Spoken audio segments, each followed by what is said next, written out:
நான் நல்லவன், நான் உழைக்க தயார், எனக்கு முடியலை தான், எனக்கு வயசாச்சு தான், ஆனால் இன்னும் நான் உழைச்சி தானே இருக்கேன். எவனுக்கா கொடுக்குறிய? எனக்கு என்ன பண்ணுவேன்னு தெரியாது, நிலந்து கொடுக்கணும். போராடுற மனசு வேணும். யாருங்க கூப்பிட்டு சொல்லுவா உன் வாழ்க்கை நல்லா இருக்கும், இவ்வளோ எவிடன்ஸ் காட்டணும், எல்லாம் பண்ணுறான். இதே மீட்டிங் எல்லாம் நடக்குது. நான் உன்னை கோடி சொல்ல வைக்கிறேன், லட்சாதிபதி வைக்கிறான்னு சொல்லிட்டு 50,000 கொடு, 2 காயின் வாங்க, 3 காயின் வாங்க, 1 பிளாட் வாங்க, 2 பிளாட் தர, அப்படி எவ்வளோ பேர் பேசுகிறான். அந்த மேலே நிற்கிற 7 மனுஷங்களும் கடவுள். எனக்கு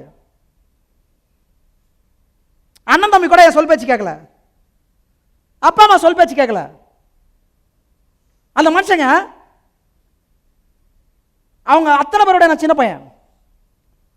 ஒருத்தர் சொல்றான் என் குலசாமின்னு, ஒருத்தர் சொல்றாரு அண்ணன்னு, ஒருத்தர் சொல்றாரு தம்பின்னு, என்னுடைய வழிகாட்டிங்கிறாங்க. இன்னையிலிருந்து ஒரு மாற்றம் எடுக்கணும். இன்னைக்கு முடிவு பண்ணணும். இந்த முடிவை போய் தெளிவான ஒரு முடிவை எடுக்கணும். எடுத்ததுக்கு அப்புறம் முழுக்க முழுக்க முழுக்க உங்க லீடர்ஸை ஃபாலோ பண்ணுங்க. நான் இருக்கிறேன். 100% ஜெயிச்ச முடியும். எவ்வளவு திமிரு வேணும் வெற்றி நிச்சயம் போறதுக்கு? எவ்வளவு திமிரு வேணும் வெற்றி நிச்சயம் போறதுக்கு? ஏன் தெரியுமா அந்த திமிரு வந்துச்சு? சொல்லி வச்சு அடிச்சிருக்கேன் இந்த 15 வருஷத்துல. ப்ராப்பர் டாக்ஸ் கட்டியிருக்கேன்.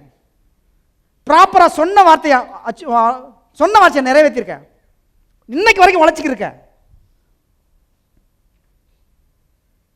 நான் என் மன நிம்மதி இல்லைங்கிறக்கா போய் மலையில உட்காரல. எனக்கு நிம்மதி வேணும் நான் போய் உட்காரல. நான் இன்னும் பணம் சம்பாதிக்கணும் போய் உட்காரல. சத்தியமா அதுக்காக நான் போய் உட்காரல. இன்னும் மேல எஸ்எஸ்எஃப் டீம் எப்படி நம்ம இன்னும் மோட்டிவேட் பண்றது, இன்னும் நான் அவங்களை எப்படி ஜெயிக்க வைக்கிறது, இன்னும் எப்படி அவங்களை போராட வைக்கிறது. இது வரைக்கும் தமிழ்நாட்டில் இந்தியாவில் எவ்வளவுமே பண்ணாத விஷயத்தை பண்ணணும்னு நினைக்கிறேன். வேலை கொடுத்துருக்கலாம் யாராவது, கடன் கொடுத்துருக்கலாம் யாராவது, ஆனா வாழ்க்கையில சம்பாதிக்கிற ஒரு வாய்ப்பை கொடுத்து ஒரிஜினலா சம்பாதிக்க வச்சது எஸ்எஸ்எல் மட்டும் தான் அப்படின்னு சொல்ல வைக்கணும். அது ஒருத்தனால முடியாது, அத்தனை பேர் சேர்ந்து உருவாக்கணும். லைஃப்னா போராட்டம் இருக்கதான் செய்யும், போராடிதான் ஆகணும். போராடுறோம் மட்டும் என் கூட வா.